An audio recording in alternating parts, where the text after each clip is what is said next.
बहुत समय पहले की बात है। किसी राज्य में विक्रम नाम का एक चित्रकार रहता था। वह अपनी कला में इतना माहिर था कि लोग कहते थे उसके बनाए चित्रों में जान बसती है। लेकिन विक्रम के साथ एक समस्या थी। वह बहुत अहंकारी था।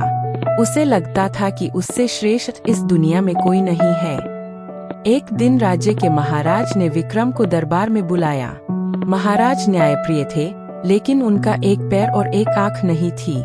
उन्होंने विक्रम से कहा, विक्रम, मैं चाहता हूँ कि तुम मेरा एक ऐसा चित्र बनाओ जिसे देखकर आने वाली पीढ़ियां मुझे याद रखें। पर ध्यान रहे, चित्र सुंदर होना चाहिए। विक्रम सोच में पड़ गया। वह सोचने लगा, अगर मैं महाराज को वैसा ही बनाऊं जैसा वो दिखते हैं, एक आंख और एक पैर के बिना, तो चित्र सुंदर नहीं लगेगा। और अगर मैं उन्हें दोनों आंखों और पैरों के साथ बनाऊं, तो यह झूठ होगा और महाराज मुझे दंड देंगे। उसने रात भर इस पर विचार किया और अगले दिन एक अद्भुत चित्र लेकर दरबार पहुंचा। जब चित्र से पर्दा हटाया गया तो सब दंग रह गए। चित्र में महाराज एक शिकारी के वेश में थे। वह एक तरफ से तिरछे खड़े होकर निशाना साध रहे थे। उनका एक पैर मुड़ा हुआ था, जिससे उनके कटे हुए पैर का पता नहीं चल रहा था। निशाना साधते समय उनकी एक आंख बंद थी, जिससे उनकी कानी आंख छिप गई थी। वाह विक्रम, तुमने मेरी कमियों को छिपाया नहीं, बल्कि उन्हें एक कौशल में बदल दिया। यह अद्भुत है। विक्रम का अहंकार और बढ़ गया। उसे लगा कि वह किसी को भी अपनी उंगलियों पर नचा सकता है। अपनी सफलता के नशे में चूर विक्रम एक दिन जंगल से गुजर रहा था। वहां उसने एक साधारण से कुटिया के बाहर एक बूढ़े साधु को देखा। साधु एक पुराने लोहे के टुकड़े को रगड़कर चमकाने की कोशिश कर रहे थे। महाराज, आप इस लोहे को जितना भी रगड़ लें, यह कभी सोने जैसा नहीं चमकेगा। आप अपना समय बर्बाद कर रहे हैं। बेटा, मैं इसे सोना नहीं, बल्कि दर्पण बना रहा हूँ। एक ऐसा दर्पण जिसमें इंसान का चेहरा नहीं, उसका चरित्र दिखता है। विक्रम को अपनी कला पर बहुत नाज था।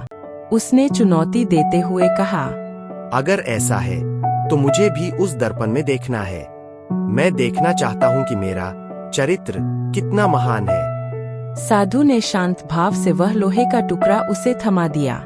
विक्रम ने जैसे ही उसमें देखा, उसे अपना चेहरा डरावना, काला और धुंधला दिखाई दिया। यह क्या मजाक है? आपने मुझे यह गंदा लोहा थमा दिया। मैं राज्य का सबसे बड़ा कलाकार हूँ। मेरा चेहरा ऐसा कैसे हो सकता है?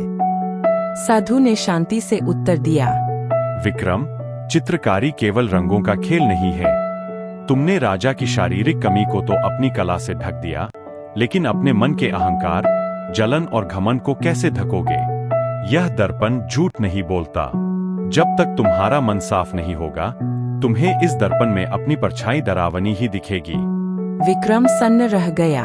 उसे समझ आया कि वह अब तक केवल बाहरी सुंदरता को सजा रहा था, जबकि उसका भीतर अंधकार से भरा था। उसने अपनी गलती मानी और साधु के चरणों में गिर पड़ा।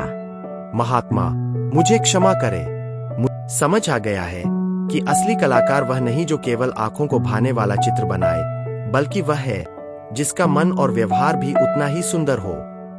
हमारी बाहरी चमक धमक और सफलता तब तक अधूरी है जब तक हमारे भीतर विनम्रता और सच्चाई न हो। अहंकार इंसान की दृष्टि को धुंधला कर देता है, जबकि सादगी और सत्य ही असली सुंदरता है।